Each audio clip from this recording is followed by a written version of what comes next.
إن الحمد لله نحمده ونستعينه ونستغفره ونتوكل عليه ونعوذ بالله من شرور أنفسنا ومن سيئات أعمالنا من يهده الله فهو المهتد ومن يضلل فلن تجد له وليا مرشدا أشهد أن لا إله إلا الله وحده لا شريك له وأشهد أن محمدا عبده ورسوله. Todas las alabanzas pertenecen a Allah, Señor del universo, a quien Allah Azza wa Jal guía. Nadie lo puede desviar, pero para quien Allah Azza wa Jal haya decretado el desvío a causa de sus malas acciones y elecciones, no encontrará fuera de Allah quien le pueda guiar. Atestigo que nada ni nadie merece ser adorado sino Allah uno y único, y atestigo que Muhammad sallallahu alayhi wa sallam es su siervo y mensajero. Estimados hermanas y hermanas, los saludo con el saludo del Islam. Assalamu alaikum wa rahmatullahi wa barakatuh. Nos encontramos en esta nuestra quinta clase en este seminario islámico en la materia que nos toca de doctrina o aqida. El tema que nos toma hoy es el perfeccionamiento de la tendencia monoteísta. Es un motivo para ingresar al paraíso sin ser juzgados. Continuamos hablando sobre lo que representa la virtud del monoteísmo, el beneficio de tener una creencia monoteísta purificada en el corazón. Dice el autor: tanto el sagrado Corán como la sunna del profeta Muhammad sallallahu alayhi wa sallam indican con evidencias que quien logre la consecución de su inclinación monoteísta entrará al paraíso sin rendir cuentas ni recibir castigo alguno, pues el perfeccionamiento de la virtud del monoteísmo no se hace efectivo sino a través de su completa ejecución, la cual es un valor añadido a la esencia del monoteísmo. El modo de lograr que el monoteísmo sea íntegro se articula en dos tipos de conductas: las obligatorias y las recomendadas.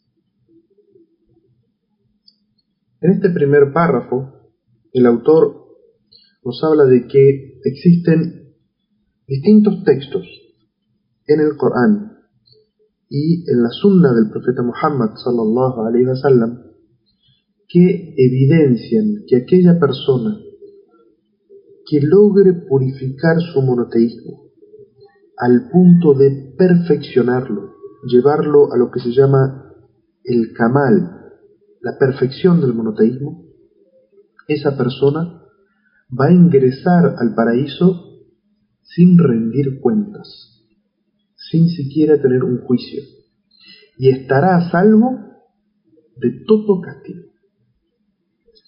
Pero ¿cómo se alcanza esta perfección del Tawhid? El Sheikh aquí nos da una pequeña introducción y nos dice que cuando hablamos de monoteísmo, tenemos que saber que existen dos grados. Algo que se llama Absolute Tawhid, o la esencia del monoteísmo, y es aquello que tiene que estar en el corazón del creyente, de la persona, para que cuando pronuncie su testimonio de fe comience a ser un monoteísta. Esto es la esencia del monoteísmo, es algo por lo cual la persona es musulmán.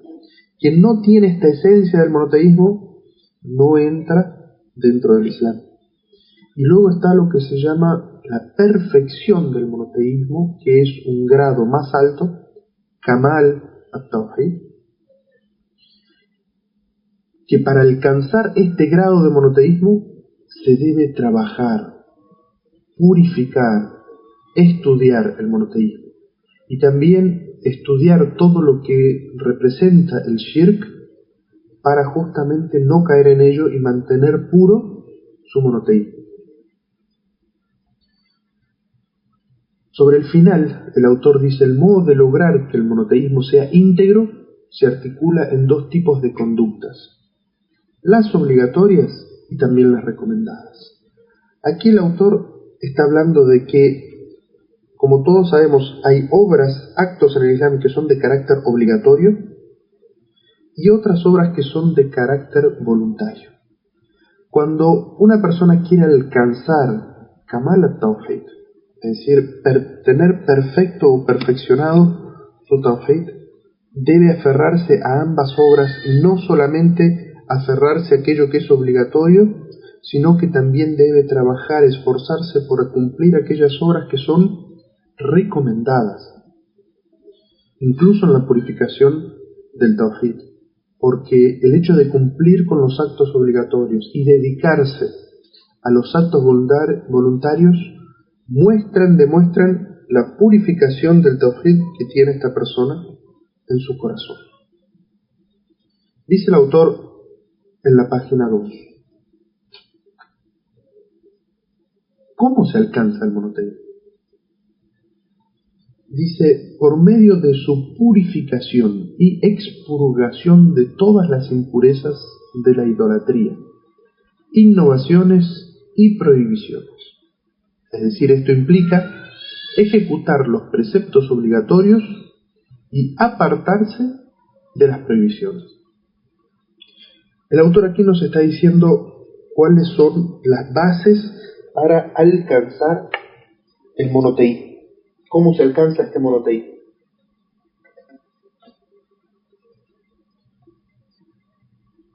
Se alcanza purificando el corazón de toda idolatría.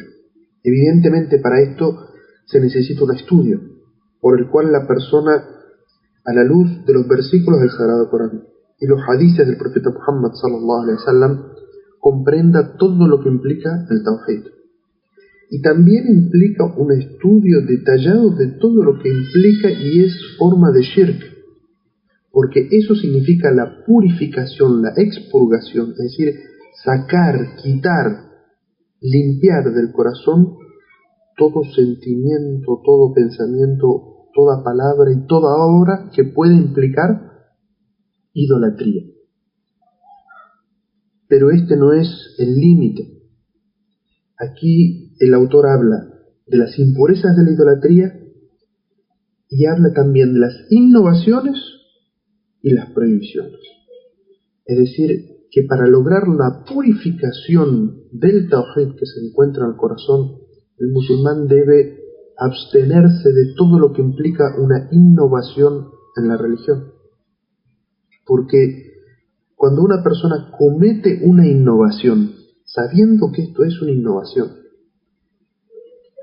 implica esto decir, primero, que Muhammad sallallahu alaihi wasallam no transmitió el mensaje completo, porque una innovación es algo que Muhammad sallallahu alaihi wasallam no hizo. Y eso implica decir que Muhammad no cumplió con su misión de hacer llegar el mensaje completo. E implica también que Allah Azza wa Jal no hizo cumplir la misión al profeta Muhammad sallallahu alaihi wasallam, y que por lo tanto el mensaje de todo aquello que le complace a Allah y aquello que le enoja a Allah no fue hecho llegar a la tierra. Eso es lo que implica una innovación, y por eso una persona, para tener el corazón puro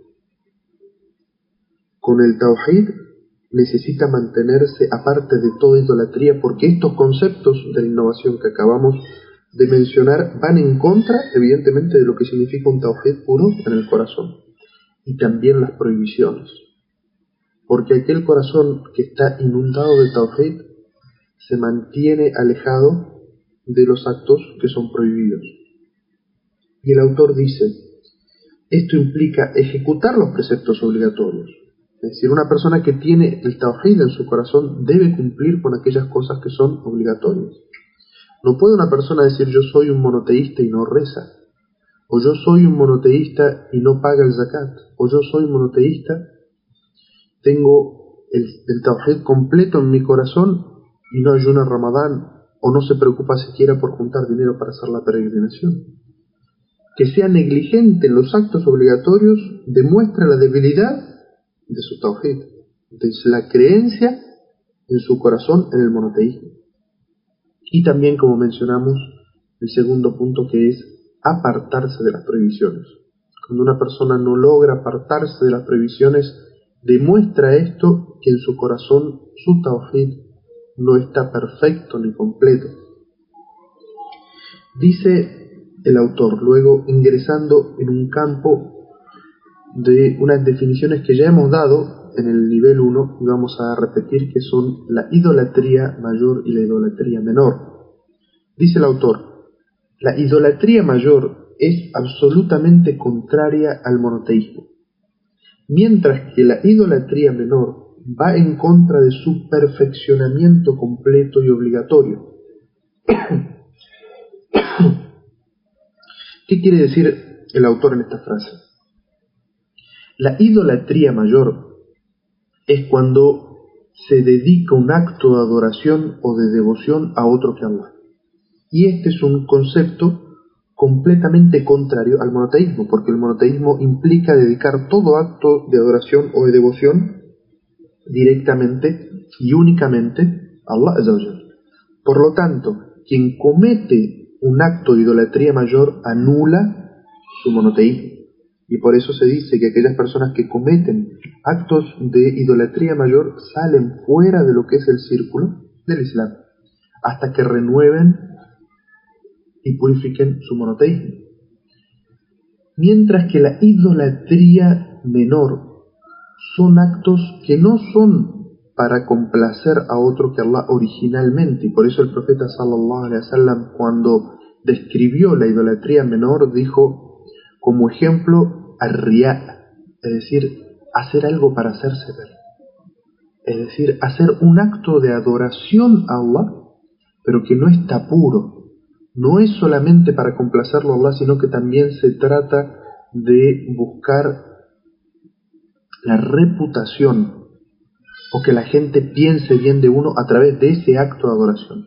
Y por eso esta idolatría menor no anula el monoteísmo completamente, sino que anula la perfección, lo completo mínimo que debería tener el monoteísmo en el corazón de este creyente.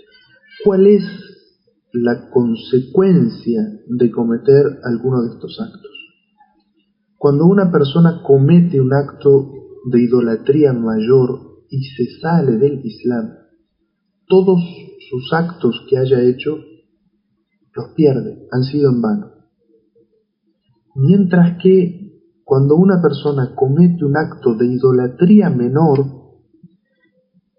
ese acto, esa obra que ha realizado, en la cual no es completamente sincera para Allah, sino que está inmiscuida ahí una idolatría menor para buscar la complacencia de otro, es esa acción únicamente la que es en vano y es inválida, porque Allah Azza wa Jal no las va a aceptar.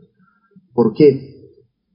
Porque Allah Azza wa Jal dice en el Sagrado Corán: Inna Allah la yaghfiru an yushraka bi wa yaghfiru ma duna dhalika liman yasha. Allah Azza wa Jal no perdona que se le asocie. Y por eso, si una persona comete un acto de idolatría mayor, Allah Azza wa Jal no lo perdona y todas sus buenas obras son en vano. Mientras que un acto de idolatría menor es ese acto el cual es inaceptable para Allah, pero sus otros actos, los cuales los hizo sinceramente para Allah, esos sí son aceptados, inshallah. Hasta aquí el autor nos ha explicado cuál es la consecuencia de la idolatría mayor y menor en las obras, y cómo afecta la idolatría mayor y menor la fe de una persona.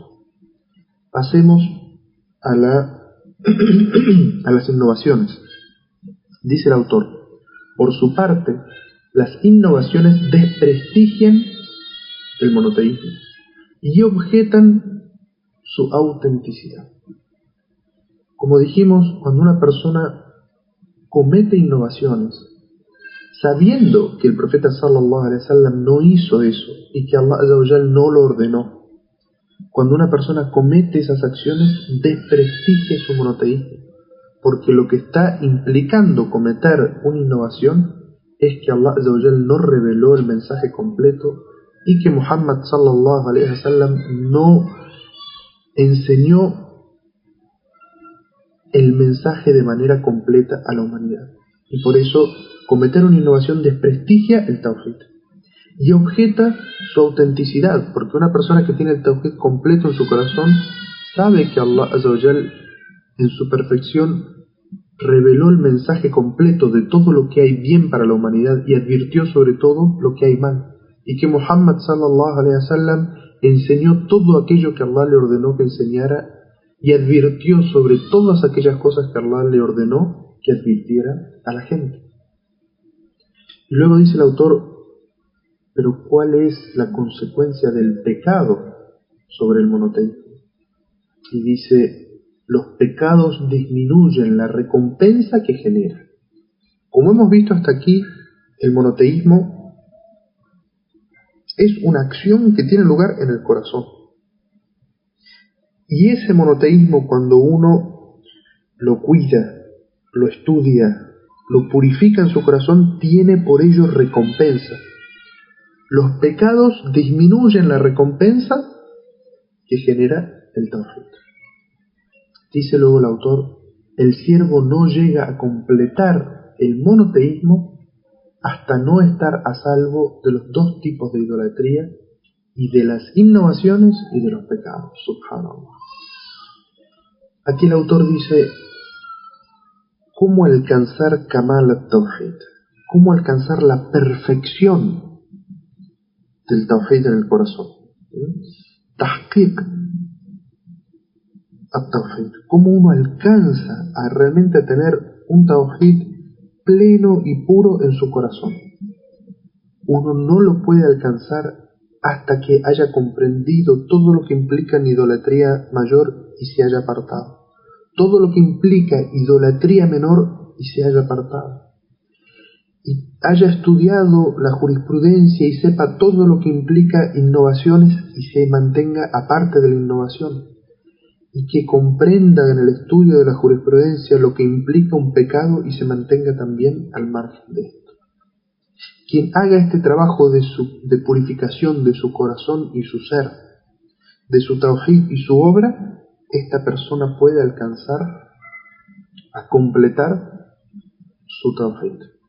Y como ven, no es algo sencillo y no es algo fácil, es algo que requiere mucho estudio, mucho trabajo y mucha purificación del corazón.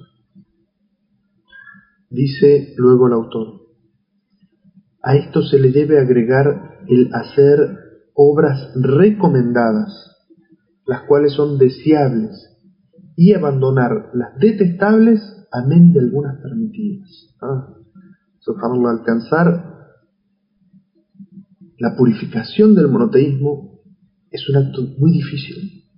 No solamente se debe uno apartar de todo acto de idolatría mayor y menor de las innovaciones y de los pecados, sino que para alcanzar ese grado tan alto que todos deberíamos perseguir y buscar, también se deben hacer, además de las acciones obligatorias, realizar acciones recomendadas, aquellas que son de la sunna del profeta sallallahu alaihi wasallam que nos recomendó para purificar nuestro corazón y aumentar nuestra fe.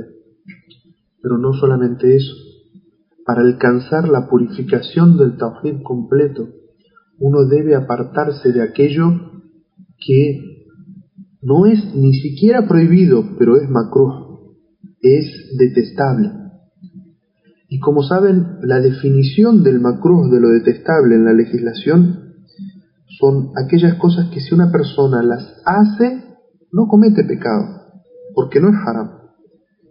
Pero que si las abandona por Allah, para no estar en aquellas cosas que son detestables y dudosas, el hecho de abandonarlas les da hasanat, les da recompensa.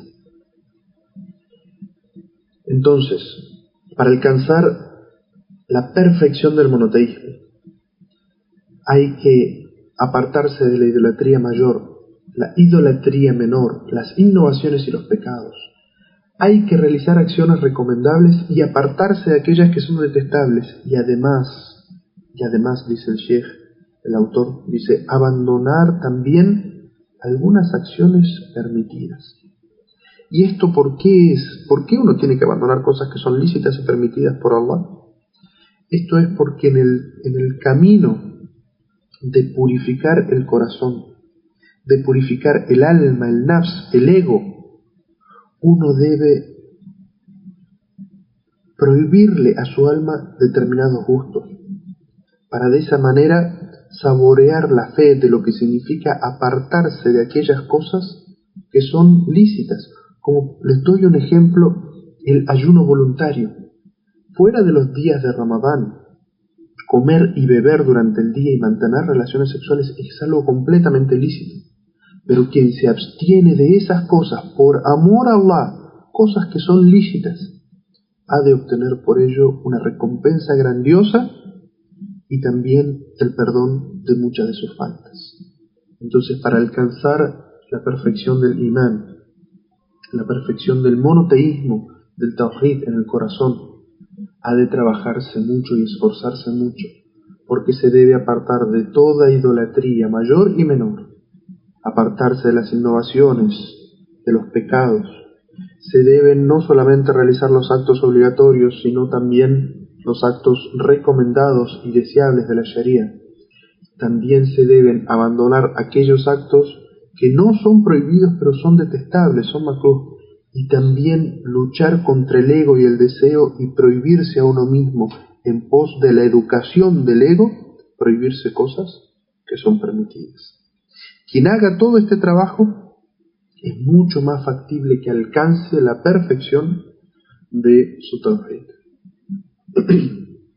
Dice el autor terminando este tema: la esencia de tales actos se traduce en el hecho de que el alma se sienta atraída hacia Allah, de tal modo que si el siervo no tenga nada en su corazón que no sea consagrado a su Señor. Una vez perfeccionado el monoteísmo por medio de todo lo mencionado antes, se da por sentado la plena seguridad y la plena vida. Estas últimas palabras del autor habla sobre que cuando uno va realizando todas estas acciones que hemos mencionado, el alma, el nafs, el ego de la persona se siente atraído hacia Allah. Y un ejemplo de esto son las palabras del profeta Muhammad sallallahu alaihi wasallam, que dice: ninguno de ustedes ha de completar su fe, conseguir la perfección de su fe hasta que sus pasiones coincidan con el mensaje que he traído. Es decir, cuando sus propios gustos coincidan con el gusto de Allah. Un ejemplo de esto es aquellas cosas que son obligatorias. Allah Azza wa Jalla las ama. Cuando nuestro corazón se vuelca a ellas, ama hacer el salah, ama ayunar, ama sacar el dinero del zakat, ama juntar dinero para hacer el hajj y ama el esfuerzo que lleva a hacer el hajj, la peregrinación. Cuando el corazón ama estas cosas y no las toma como algo pesado, algo difícil que tiene que cumplir y que le cuesta mucho, se está acercando hacia la perfección del afecto. Y de la misma manera, cuando el ego, el nafs, el corazón de una persona, detesta aquellas cosas que Allah ha prohibido y no le cuesta apartarse de ellos, sino que por su naturaleza de la fe que tiene en su corazón y del tawhid que tiene en su corazón, detesta aquellas cosas que Allah ha prohibido.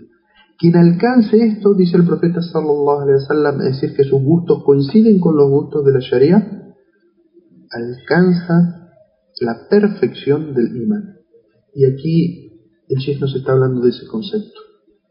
Es decir, cuando un alma se siente atraída por aquello que ama a Allah, es porque está cerca de la perfección del tawhid.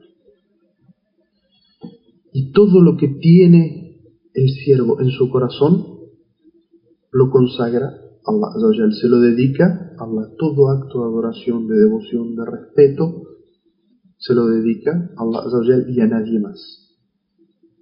Finalmente dice el autor: una vez perfeccionado el monoteísmo por medio de todo lo mencionado antes, se da por sentado la plena seguridad y la plena guía.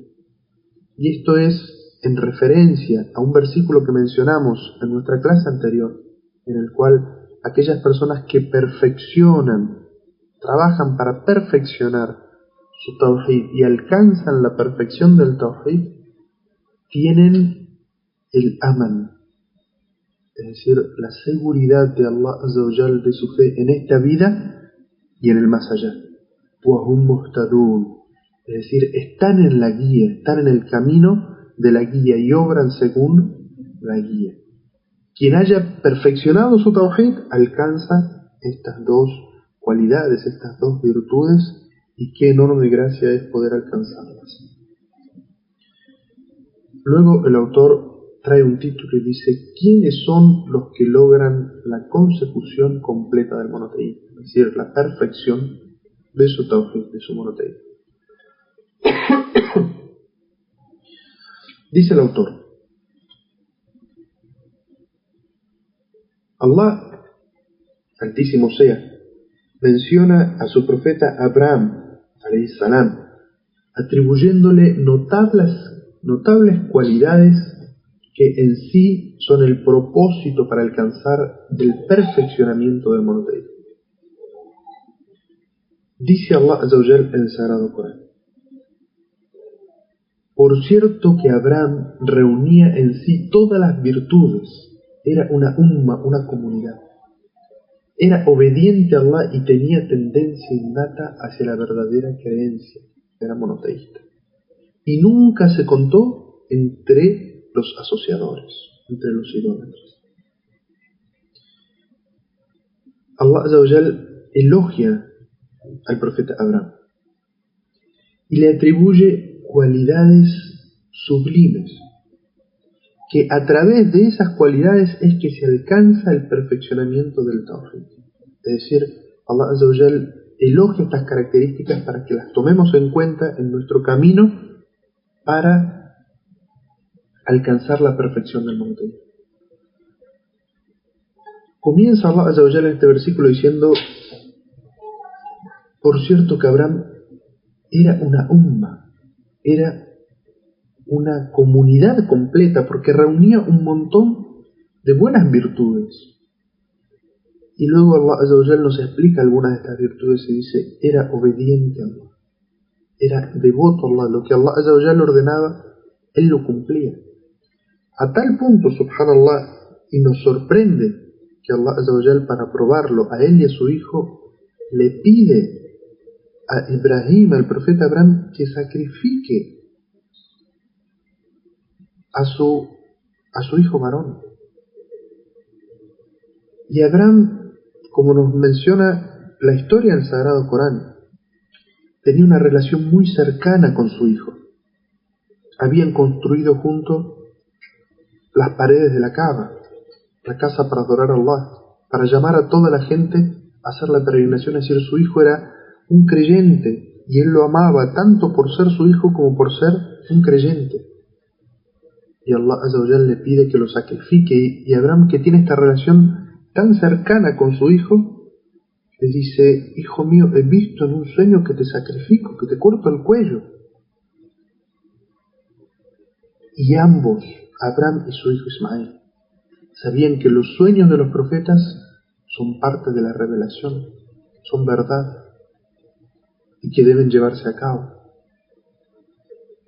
Entonces el hijo, confiado en el mensaje de su padre, confiado en la justicia de Allah y que Allah Azza wa Jal no le va a pedir nada que no sea justo y verdadero, le dice a su padre: oh padre, haz lo que te ha sido ordenado, me encontrarás inshallah entre los creyentes, entre los pacientes. Es decir, esta relación de padre e hijo en el tawhid, en llevar adelante el mensaje, en cumplir con la orden de Allah.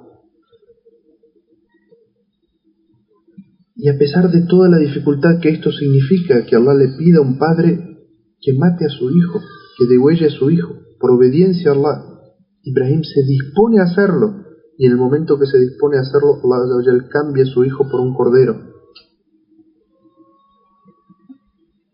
Esto muestra la obediencia que tenía Ibrahim a Allah. Dice, y tenía tendencia innata hacia la verdadera creencia. Es decir, Ibrahim tenía una tendencia a purificar su monoteísmo, su tawhid, a llevar el tawhid, y jamás fue de los idólatras. Es decir, a pesar de haber crecido en un pueblo idólatra, Abraham utilizaba su lógica, su intelecto, la fe básica que tenía en el corazón para no haber caído nunca en la idolatría. Siempre adoró, incluso antes de ser profeta, siempre adoró a un Dios único. Todas estas son características que llevan a la persona a tener esas virtudes que Allah elogia. Y por eso Allah Azza wa Jal lo llama a Abraham y lo describe como una umma, una comunidad, por tantas buenas características, que tiene, y que nosotros, que somos los seguidores de su monoteísmo, también deberíamos seguir. Dice el autor al comienzo de la página 4. Allah subhanahu wa ta'ala describe a su amado profeta Abraham con estos atributos, que son el mayor propósito de la consecución del monoteísmo, es decir, son el mayor propósito para alcanzar la perfección del monoteísmo. Además, lo elogia al decir, era una umma, kana umma, era una comunidad, es decir, el guía de los monoteístas, la guía para toda una nación, un modelo a seguir y un maestro en la práctica del bien. Todo este elogio Allah Azza wa Jal hace de la persona del profeta Abraham. Dice, la loanza dirigida a Abraham es motivada por los rasgos de perfección y bondad reunidos en su persona. Es decir, los modales éticos y bondadosos que son agrupados en una nación que merece su nombre. Y por eso nosotros somos del monoteísmo abrámico, la nación de Abraham, del monoteísmo abrámico. Por todas estas características de purificación de su monoteísmo, de obediencia a Allah, de no contarse jamás entre los idólatras, de cuestionar la idolatría como él hacía a su padre, de llevar el mensaje, de ser siempre obediente a Allah aunque fueran cosas muy difíciles. Por todas estas características Allah Azza wa Jal lo hace a él un ejemplo para nosotros, un guía, un modelo a seguir, el maestro del monoteísmo. Dice luego el autor, Abraham era constante en la obediencia a su Señor y era un monoteísta innato que se apartaba de la idolatría declarando la unicidad de Allah. Además, no era de los que le asocian a Dios copartícipes, ni con el corazón, ni con la lengua, ni con el cuerpo. Negaba y criticaba la situación de los politeístas que vivían en su pueblo, porque él logró alcanzar la esencia del monoteísmo. Allah dice, atribuyéndole el enunciado a Abraham, yo soy o estoy libre de lo que adoráis. Aquí el autor nos llama la atención sobre distintos aspectos de la historia de Abraham.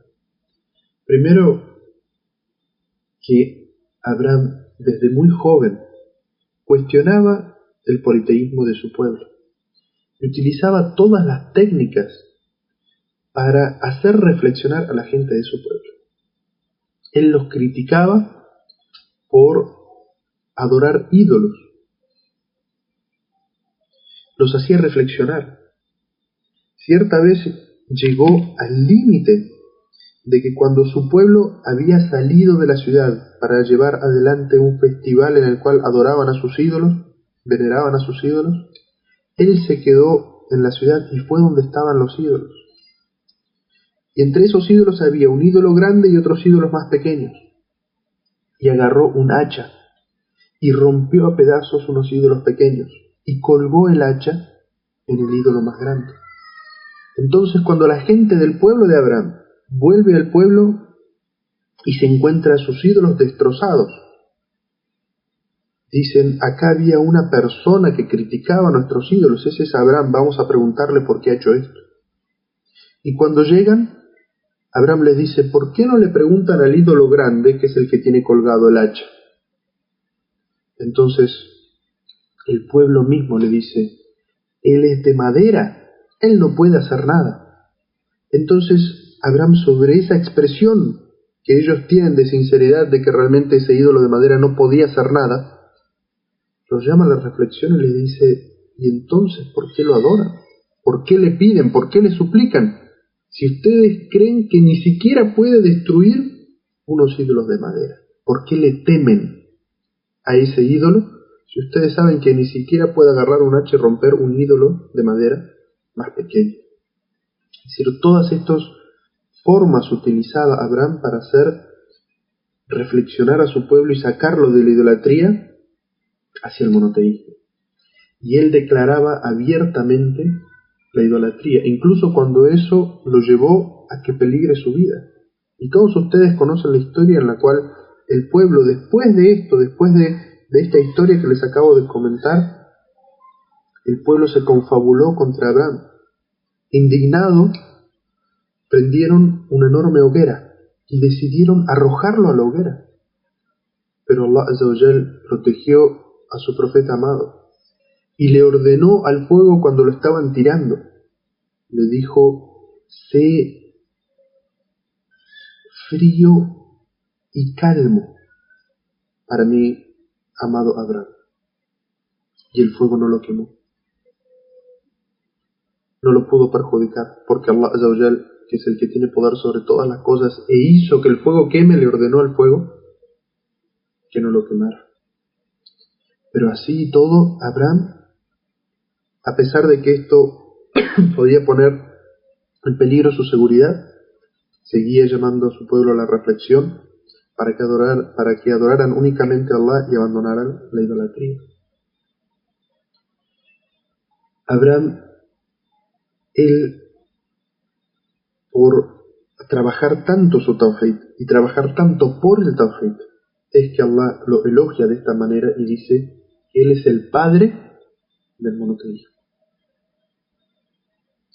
Y una de las condiciones que nosotros hemos visto para ser monoteístas es el hecho de criticar y denunciar la idolatría y de decirse libre de toda culpa de los idólatras.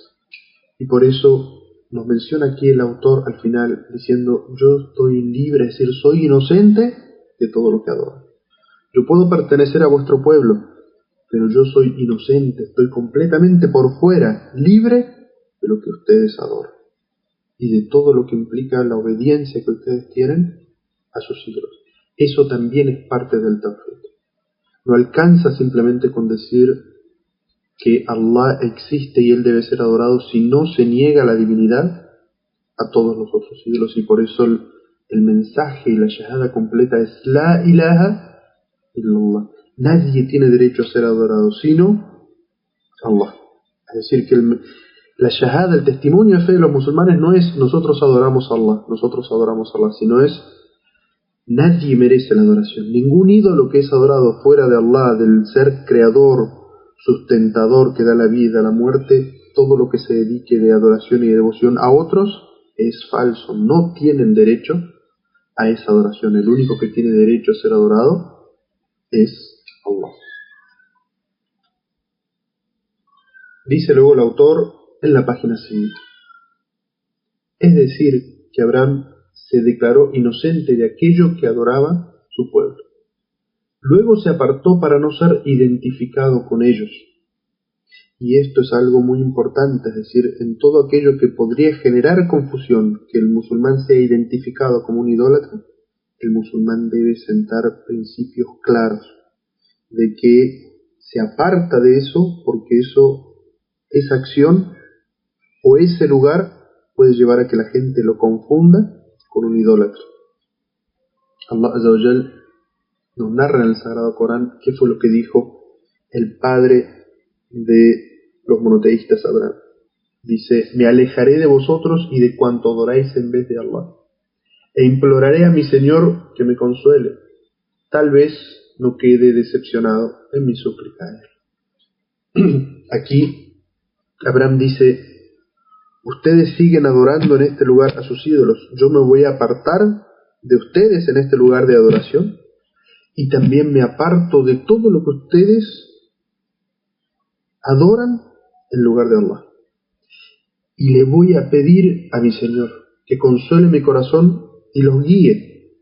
Pueda, tal vez, que Allah Azza wa Jal no me decepcione en mi súplica y ustedes sean guiados. Es decir, incluso en esa situación en la cual él era rechazado, él era perseguido y violentado, incluso en ese momento él los llamaba a la lógica, los llamaba a la fe, y les decía: yo me voy a apartar de este pueblo, de este lugar y de todo lo que adoran, pero seguiré haciendo súplicas por ustedes para que Allah Azza wa Jal los guíe.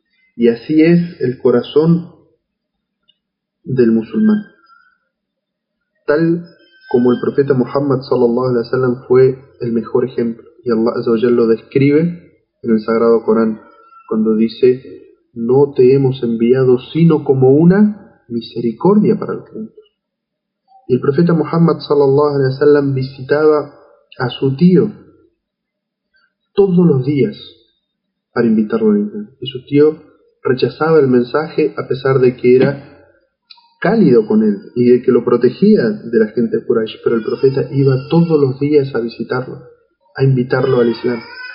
Y aquellas personas que le habían hecho el bien al profeta Muhammad sallallahu alaihi wasallam, a pesar de no haberse convertido al Islam, el profeta sallallahu alaihi wasallam les hacía el bien a ellos y les reconocía el bien que le habían hecho. Porque esa es la cualidad del creyente. El creyente es siempre bien y siempre bueno para la gente, llevándoles el mensaje y siendo justo con ellos. Y siempre pidiendo a Allah Azza wa Jal por la guía de la gente. Tal como una vez vinieron al profeta sallallahu alaihi wasallam y le dijeron: mensajero de Allah, invoca la maldición de Allah sobre fulano y sobre fulano. Y el profeta sallallahu alaihi wasallam les dijo: yo no fui enviado para invocar la maldición, sino que fui enviada como misericordia. Y esa debe ser nuestra actitud hacia la gente, la de llamarlos al bien. Y si no responden, porque el hecho de que respondan no está en nuestra mano. Incluso el profeta sallallahu alaihi wasallam, cuando murió su tío y estaba desconsolado, Allah Azza wa Jal le dice: tú no puedes guiar a quien tú quieras, es Allah Azza wa Jal quien guía a quien quiera. Al profeta sallallahu alaihi wasallam y a los musulmanes les corresponde el balagh, hacer llegar el mensaje. Pero si la gente ha de creer o no ha de creer, eso no está en nuestras manos. Pero siempre le debemos a la gente, por obediencia a Allah Azza wa Jal y por hacer llegar el mensaje de Muhammad sallallahu alaihi wasallam, el mensaje del monoteísmo, debemos hacer súplicas por la gente para que Allah Azza wa Jal los guíe. Y esa es una súplica que siempre podemos hacer por ellos, mientras estén con vida, que Allah Azza wa Jal los guíe y mostrarles el camino del monoteísmo. Dice luego el autor: esta es la consecución, es decir, la perfección del monoteísmo.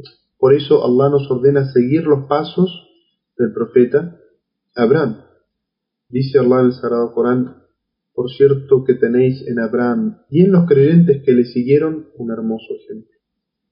Cuando le dijeron a su pueblo: no respondemos de vosotros ni somos responsables de lo que adoráis en vez de Allah, renegamos de vosotros y os declaramos la enemistad y el odio para siempre, a menos que creáis en Allah solamente.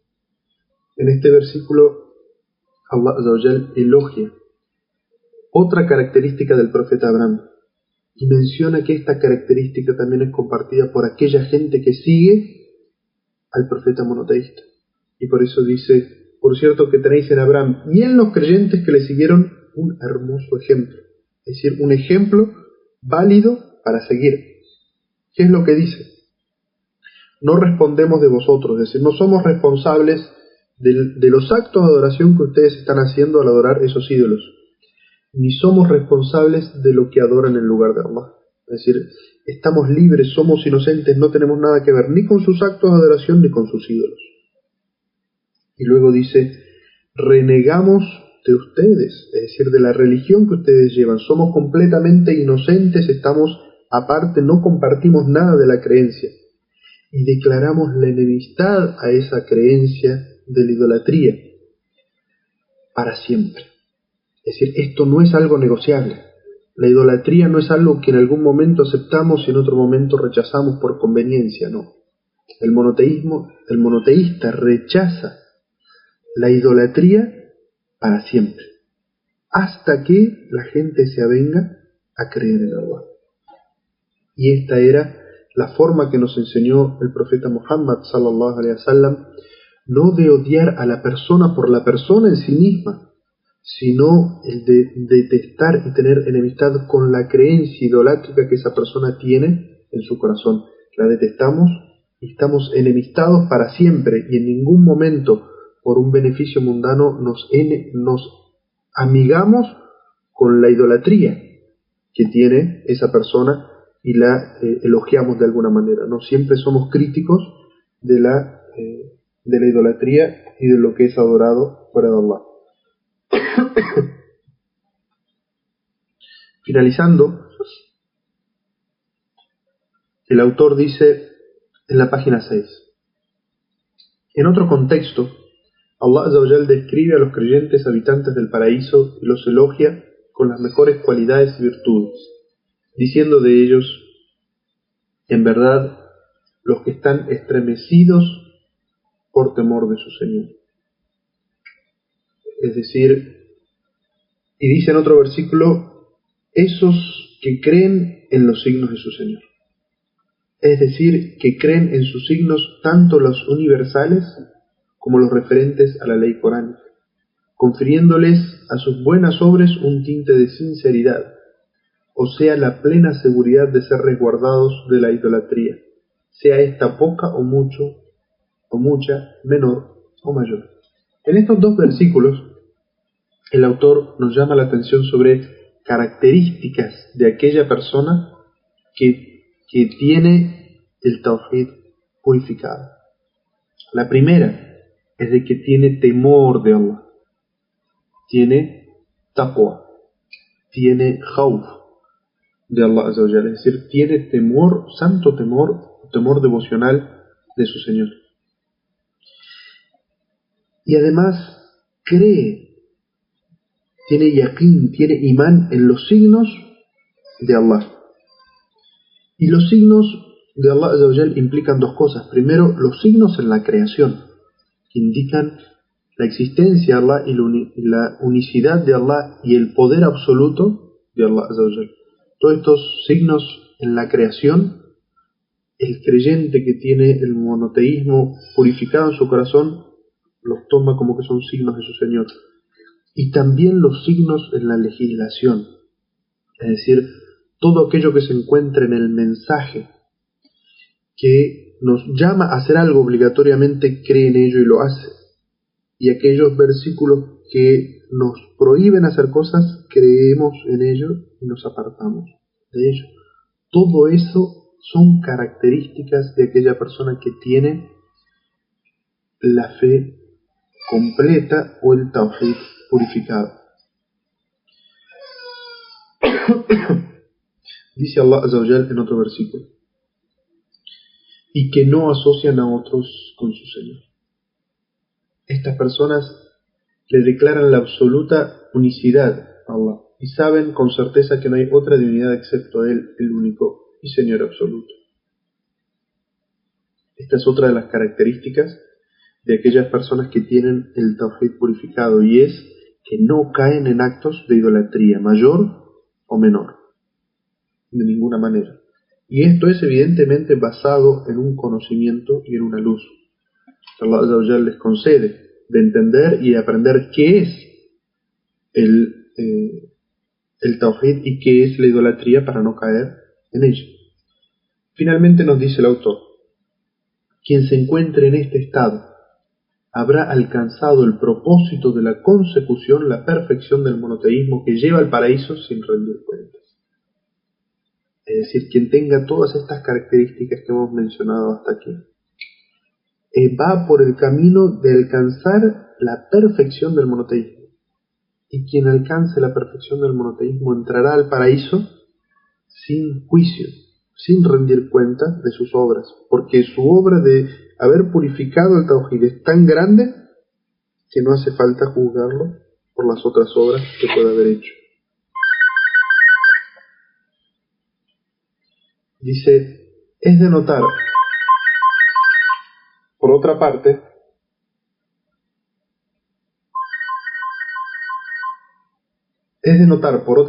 que las obras no son correctas si en las mismas hay registro de idolatría mayor, por lo cual quien esté a salvo de esto último debe saber además que las obras no se purifican ni se incrementan sino estando al resguardo de la idolatría menor. Aquí, para finalizar, el autor nos llama la atención sobre un asunto, y es que para que nuestras obras sean correctas y aceptadas por Allah, el musulmán tiene que estar a salvo de ambas idolatrías. De la idolatría mayor, porque ya dijimos que quien comete idolatría mayor, todas sus obras son en vano y no le sirven de nada. Pero que también tiene que purificar su corazón de todo rastro de idolatría menor para que esa idolatría menor no le anule esa acción y por lo tanto se encuentra el día del juicio con esas acciones que pensaba que iba a contar a su favor y en realidad tampoco las tiene. Es decir, que para que sean correctas y aceptadas las obras, la persona tiene que estar completamente a salvo de la idolatría mayor y de la idolatría menor. Quiere Allah Azza wa Jalla entonces concedernos comprender la importancia de todos estos temas que hoy hemos tratado, que es esencialmente cómo se persigue, cómo se alcanza la perfección del monoteísmo, porque tiene una gran recompensa que es entrar al paraíso sin ser juzgado. Hemos visto que el autor menciona muchas condiciones, que alcanzar la perfección del monoteísmo no es un asunto fácil. Uno debe estar apartado de la idolatría mayor y menor, de las innovaciones, de las prohibiciones, cumplir con los actos obligatorios, apartarse de los actos prohibidos, apartarse también en alguna medida de los actos no recomendados o detestables como son los makruh, y además prohibirle a su alma, a su ego, algunos asuntos que son perfectamente lícitos, todo esto en pro de purificar su imán y de purificar su tawhid. Quiere Allah Azza wa Jal concedernos aprender el ejemplo del profeta Abraham y del profeta Muhammad sallallahu alaihi wasallam para alcanzar todas estas cualidades y virtudes que Allah Azza wa Jal tanto elogió en el Sagrado Corán. Ya se está agotando nuestro tiempo, creo que no queda tiempo para preguntas, así que quienes tengan alguna pregunta pueden enviarlas al foro o a mi email personal. Pido a Allah Azza wa Jal que nos conceda beneficiarnos de todo este conocimiento, que nos aumente nuestras buenas acciones por ello, que nos perdone nuestros pecados, que nos conceda purificar nuestro monoteísmo, y los saludo con el saludo del Islam. Assalamu alaikum wa rahmatullahi wa barakatuh.